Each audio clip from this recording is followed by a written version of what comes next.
भोली के ससुराल वाले बिस्तर में बैठे खाना खा रहे हैं। देवर ने सॉस खाकर गंदे हाथ बिस्तर में ही पोंछ दिए। पति ने चाय रजाई पर गिरा दी। सास और ससुर हंस रहे हैं। देखो तो इन दोनों को कैसे बच्चों जैसे कर रहे हैं। बिल्कुल ठीक कहा, बिल्कुल ठीक कहा। आओ आओ भोली, तुम भी आओ ना। बहुत मजा आता है बिस्तर में बैठकर खाने में। अरे बाप रे, ये कैसा ससुराल है। बिस्तर में बैठकर भी भला कोई खाना खाता है। सारी बिस्तर की हालत तहस नहस कर दी है। ये कहानी है भोली की, जिसकी शादी होने वाली थी। आज सुबह के 5 बजे थे और भोली अपने मोहल्ले में जॉगिंग वाले कपड़े पहनकर दौड़ रही थी। वाह वाह, सुबह सुबह भागने का मजा ही कुछ और है। क्या नजारे हैं, क्या ठंडी ठंडी हवा। दिमाग एकदम फ्रेश हो गया। लगभग 1 घंटा दौड़ने के बाद भोली वापस अपने घर पहुंचती है। वहां उसकी माँ सरिता दूध वाले से दूध ले रही थी। अरे भोली, आज तो फिर से इतनी सुबह सुबह दौड़ने चली गई। मैंने तुझसे कितनी बार कहा है, ऐसे मोहल्ले में दौड़ने जाना अच्छा नहीं लगता।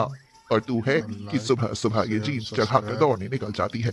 अरे माँ, ये जीन्स नहीं, इसे जॉगिंग सूट कहते हैं। और दौड़ना सेहत के लिए अच्छा होता है।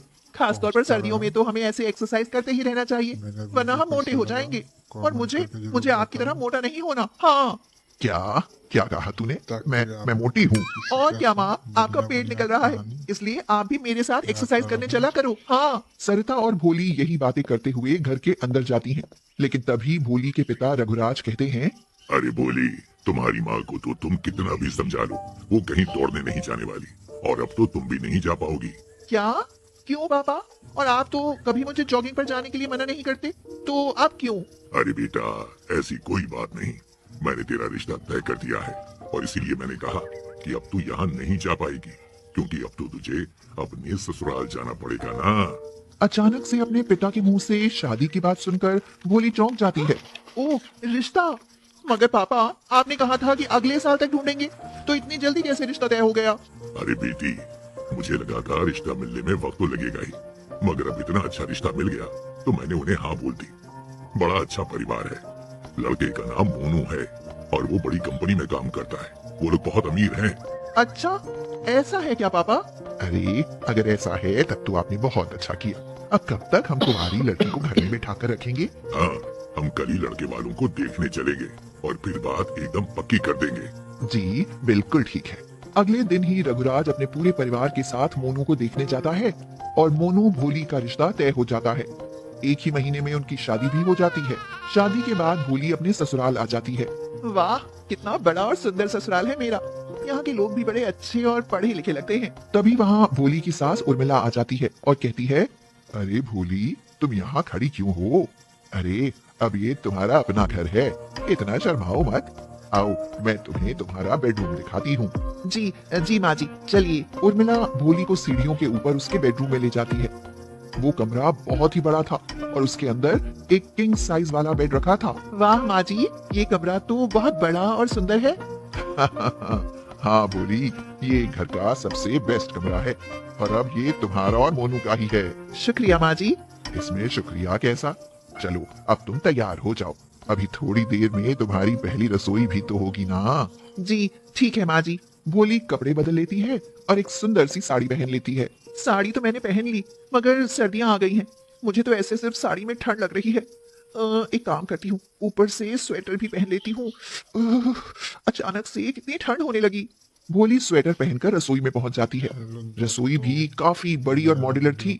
अरे वाह, ये तो मॉड्यूलर किचन है। यहाँ तो हर चीज के लिए मशीन है, डिश वॉशर, माइक्रोवेव और सब कुछ। मुझे तो हमेशा से ऐसा ही घर चाहिए था। भगवान जी, आपने तो मेरे भाग्य ही खोल दिए कि मुझे ऐसा अच्छा ससुराल दिया।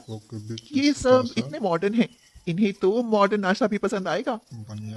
एक काम करती हूँ, सबके लिए व्हाइट सॉस पास्ता और स्पेशल ड्रिंक बनाती हूँ। हाँ, भोली बचपन से ही मॉडर्न थी और अब जब उसे ऐसा ससुराल मिल गया था तब वो और ज्यादा खुश थी।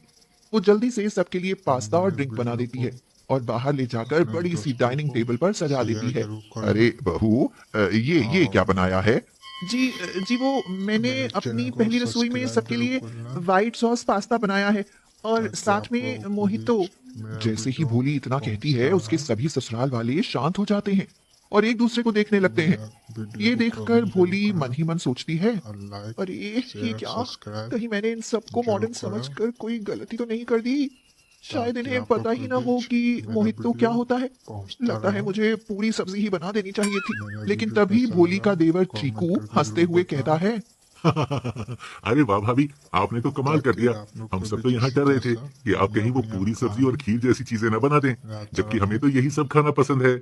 हाँ सही कहा चीकू ने। भाभी, ये व्हाइट सॉस पास्ता से तो बड़ी अच्छी खुशबू आ रही है और ये मोहितो भी देखने में कमाल लग रहा है।